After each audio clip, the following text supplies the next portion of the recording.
Thank you very much, Ford, for that look into the educator's perspective.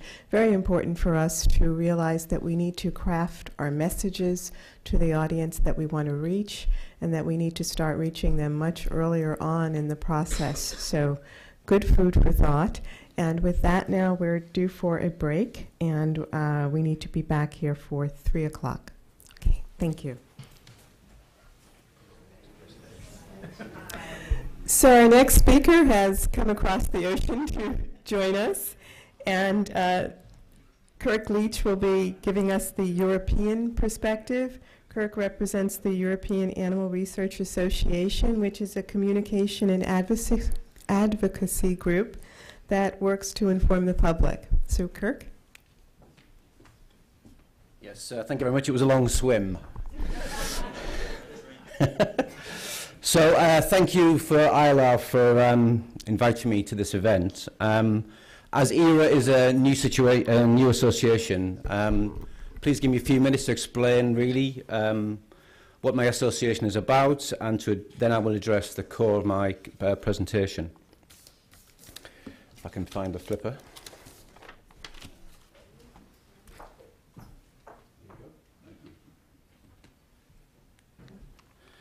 So EARA was set up in February of this year, and I was made Executive Director in April of this year, so both pretty new. The kind of background to the creation of the European Animal Research Association is really a change, we think, in the debate and the tactics of the activists in Europe. There's been a significant decline in criminality aimed to stop animal research in Europe, which is obviously to be welcomed. Activists are using much more effective lobbying, social media communication strategies. And also in Europe, there's an absence of a unified voice with which to address European decision makers and the public about the benefits of animal research. Groups such as PETA or the BUAV speak with one voice. They speak the same in Sweden, they speak the same in Spain, they speak the same in France. There are 28 European countries, and in many of those countries, we don't really have a voice for animal research. These are the kind of top-line goals of EARA. As I said, 28 countries, and really only 3 national advocacy organisations. There's one in France, there's one in the UK, and there's one in Holland. Consequently, the support for animal research in Europe is at best patchy. In some countries, there is growing support. In some countries, there is declining support reflected in opinion polls. And in many countries, support is pretty static. And in 2 of the kind of key countries where the debate has often been the most fiercest of the past 2 years, Germany and Italy, there are no advocacy organisations which seek to give a more intelligent narrative to the public and decision makers, which represent both commercial and non-commercial organisations. Those organisations don't exist in those 2 countries.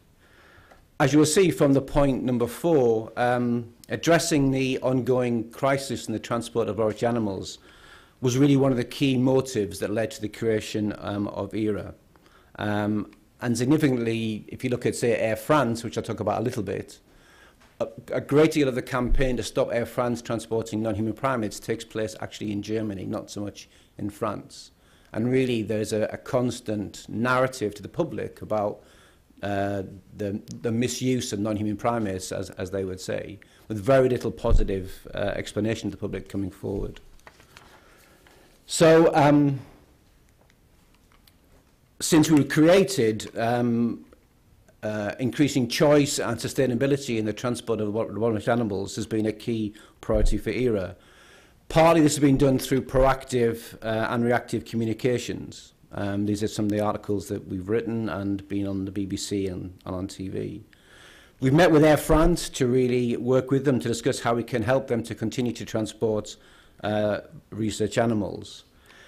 And as you'll know, they are really the kind of poster boys, poster girls for the anti-groups. And I think the campaign against Air France is important for both symbolic and, I think, real reasons. If you are a user of primates and research, clearly it's a real problem that we now only have one commercial airline prepared to transport research animals and the difficulties that causes. So it's a real problem. But obviously primate research is a really small part of animal research in general. And most countries, the figures are much the same. The majority of animals used in research are zebrafish, rodents, guinea pigs. So for most researchers and most research institutions, in one sense you could say the campaign against Air France is unimportant because it really doesn't impact on them.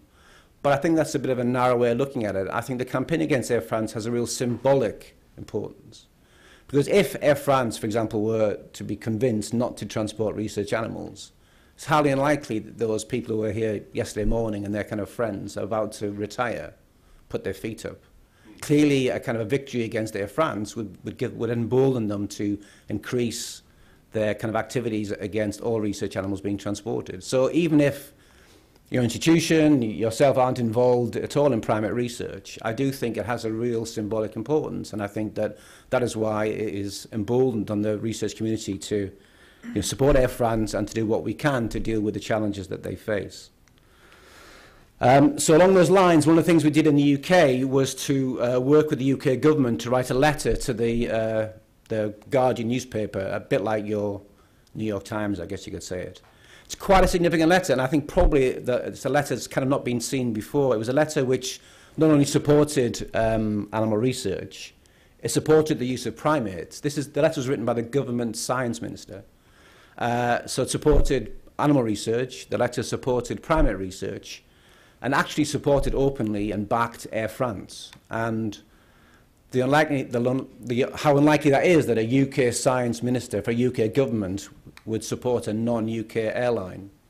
I think you can see what a historic kind of letter it was. And that has an impact in terms of how the French government now look at this issue. And I think they, between ourselves and everybody listening on the webcams, I think they're quite embarrassed by the letter, because it's the kind of thing that the French government itself should have done.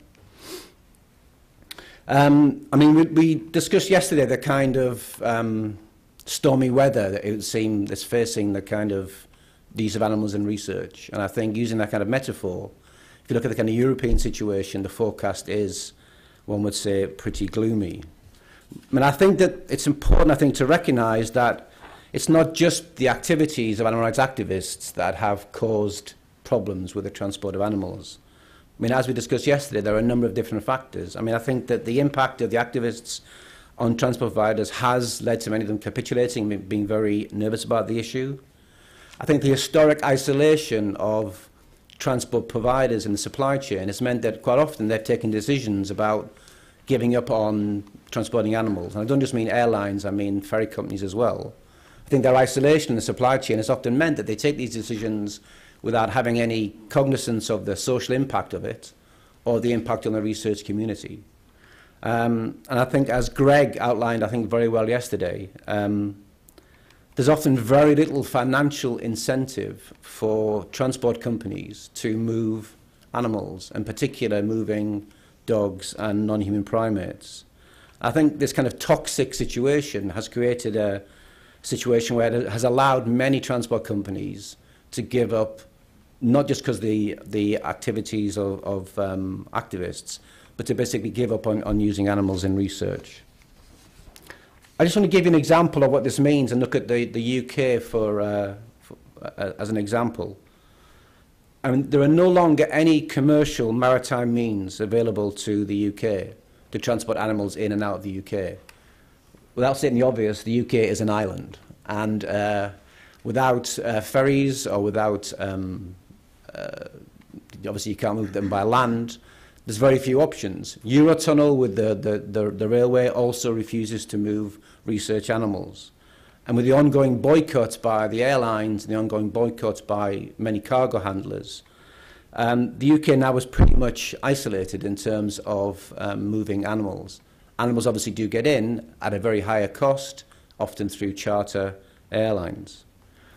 I think it's important to recognise that most of the kind of capitulations by companies over the past 10 years, the most recent ones, and I'd say the last 3 or 4 years, have very little to do with criminality. We're not talking about bombs or the threats of bombs or physical attacks on people. It's often the threats of a social media campaign, a Facebook campaign that seeks to say, well, we will damage the reputation of your companies. If you continue to transport animals, we will tell your customers you're doing it, we'll tell the public you're doing it, it'll impact on your shares. These are not criminal threats, these are people lobbying, if you would like to say. If you take the last ferry company which moved animals from the mainland to the UK, which was Stena, a Swedish company, they pulled out in October of 2012. All that happened to Stena was that the activists organised a lot of emails to their booking system, which it collapsed. Must have been a pretty old booking system, but it collapsed. There was a Facebook campaign, a few anodyne letters highlighting bad practice and why animal research was torture, and the company pulled out. That's all it really took. It was took very little work on their behalf to do that. And if you talk to some of the UK and European breeding companies and companies involved, they had very little relationship with Stena. You know, they obviously used them to move animals back and forth, but really their relationship was very much a broken one. And so when Stena took the decision to pull out, they didn't tell anybody. They just pulled out and left a couple of vans actually on the French side with animals in them because they couldn't be moved. I mean, the impact of this on the European life sciences is quite dire. I mean, sustainable routes to transport research animals are essential for the life sciences, and the current disruption impacts really on the competitiveness of the European Union. I mean, put simply, if you cannot do research and development in Germany or the UK, if it becomes so expensive or the logistically becomes even more complicated, then companies and others will basically just disinvest, take their investment and their studies elsewhere. I mean, Oxford University, Frankfurt University are unlikely to stop doing research, but pharmaceutical companies and CROs may well decide, let's go somewhere else. That is the result of this activity. So how did we respond to this problem of there being virtually a transport boycott in Europe and to the UK? So in the UK, the life science sector came together really for the first time to discuss how to deal with this. We met with the UK governments, we met with the transport sector, but we really hit a brick wall. The transport sector, and I mean the ferry companies and everybody else, who meet as a group, their kind of bottom line is that the crisis around the transport of laboratory animals results from a breakdown in trust between the public and the research community, shown in declining opinion polls, shown in negative media, shown really in uncertain political and public support for research. And they made the point to us very clearly that it was really the job of the research community that we weren't really doing enough, if you like, to convince the public of the benefits of animal research. And we were allowing them the centre stage, and in a sense, allowing them to present themselves as having the moral authority on this issue. Because researchers were very reluctant to talk about their research in public often, it allowed that vacuum to be filled by the opposition, to put it briefly, giving them the moral authority on this issue.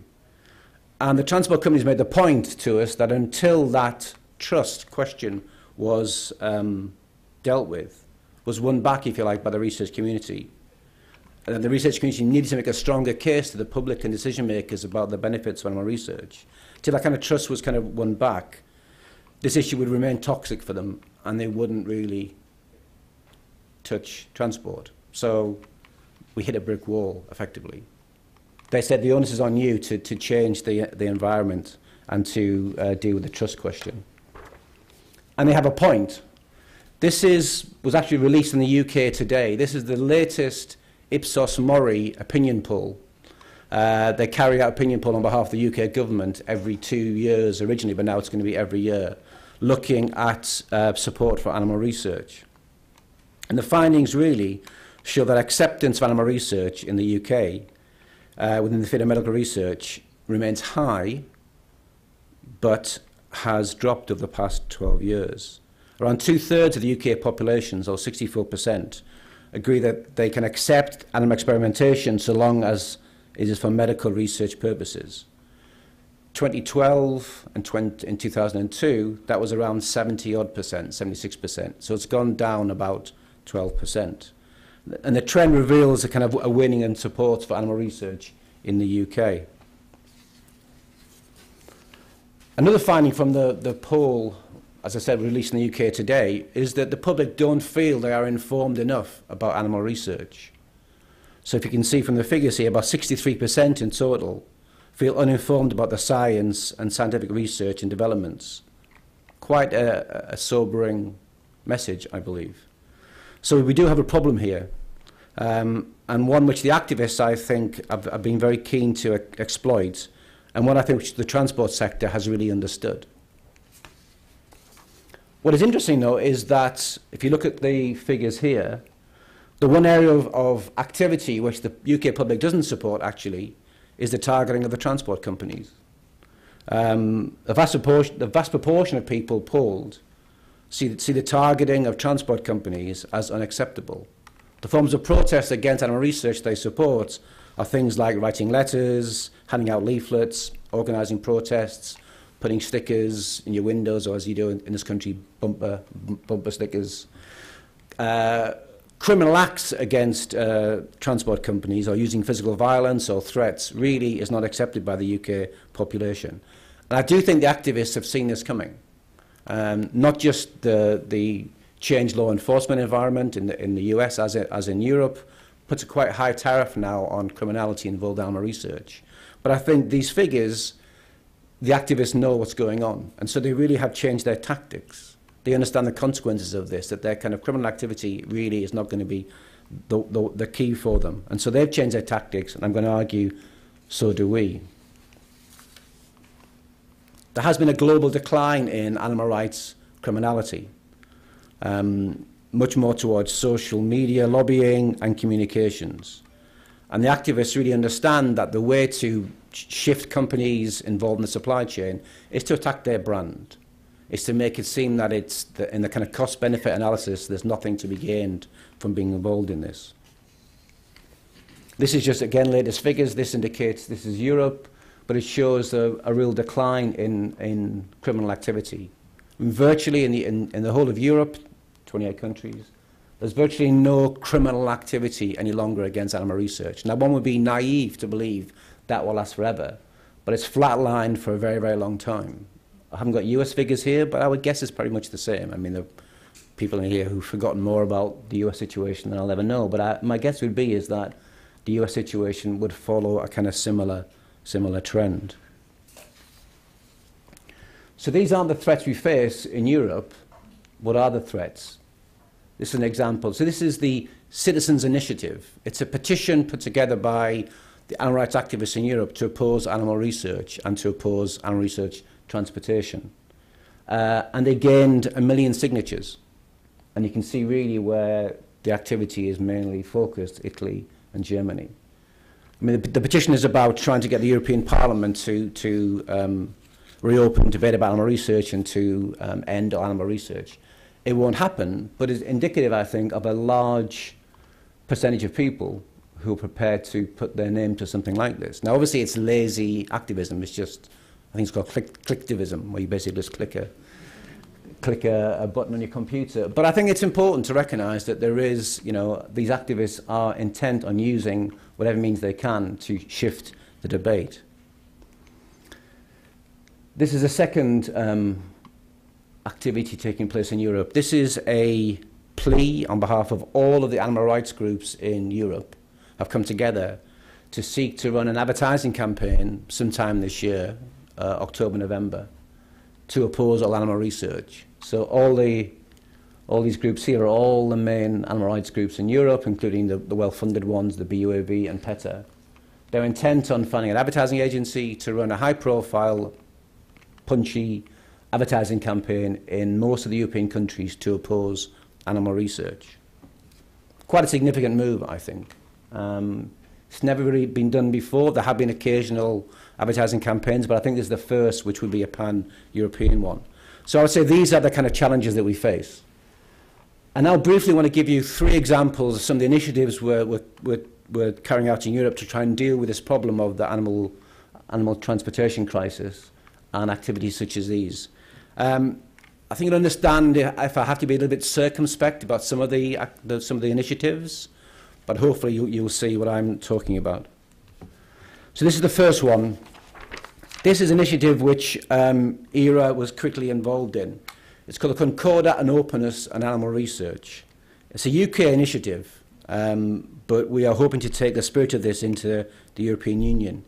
It came about partly to do with a meeting with the transport companies who were arguing that the research community in the UK is not open enough about the research that it carries out.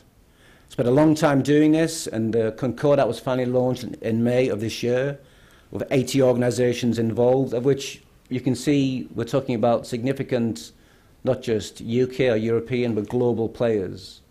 Major pharmaceutical companies, major CROs, blue chip universities, around 80 organisations came together as one to argue that it was beholden on public and private research to explain to the public why we need to use animals in research, and really to answer that question that the transport sector was demanding, which is why you don't speak more publicly about the research that you carry out.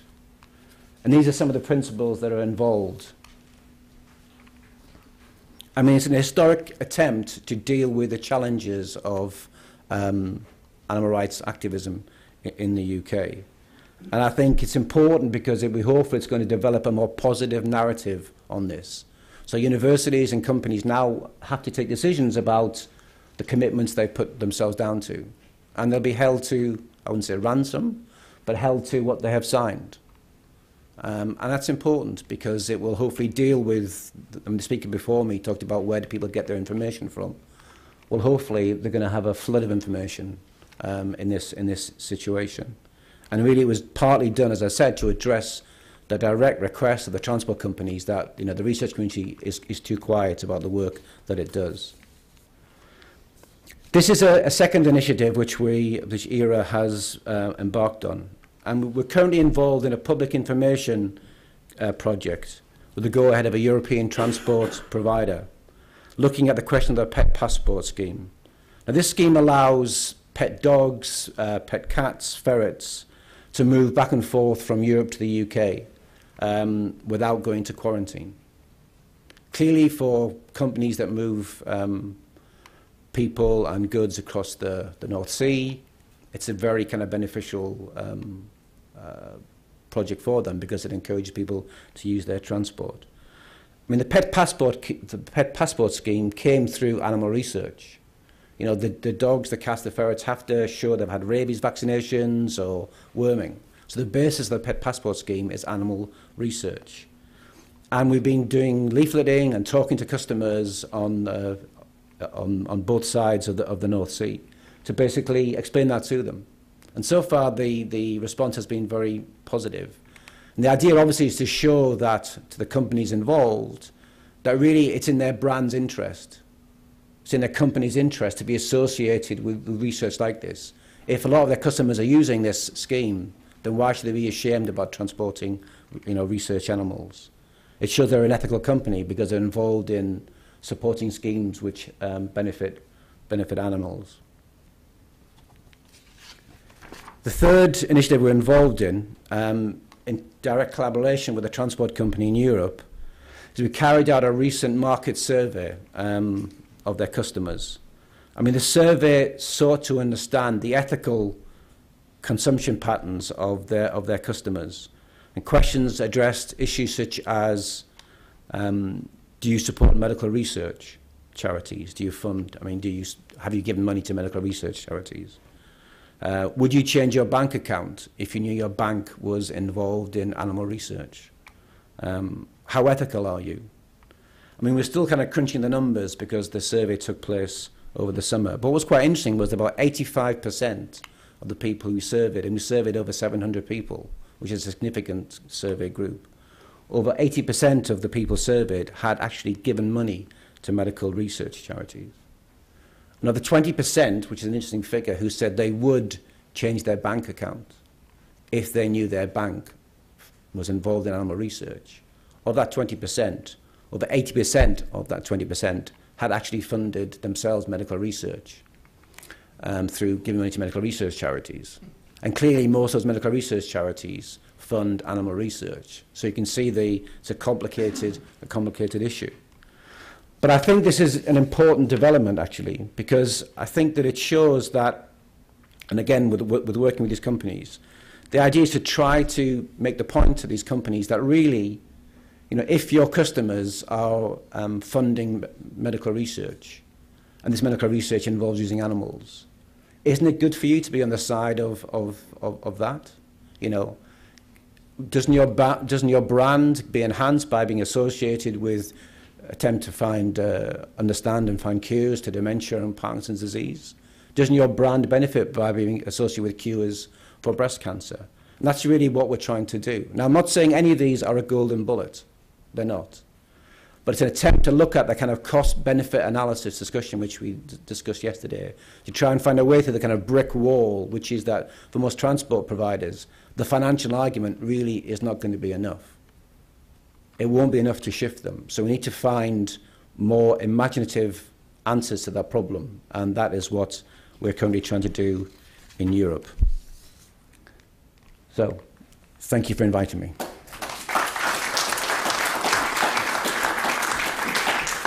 I've got a few copies of the Concordat and Openness. I've only got about 6, so if you want something to read on the plane back,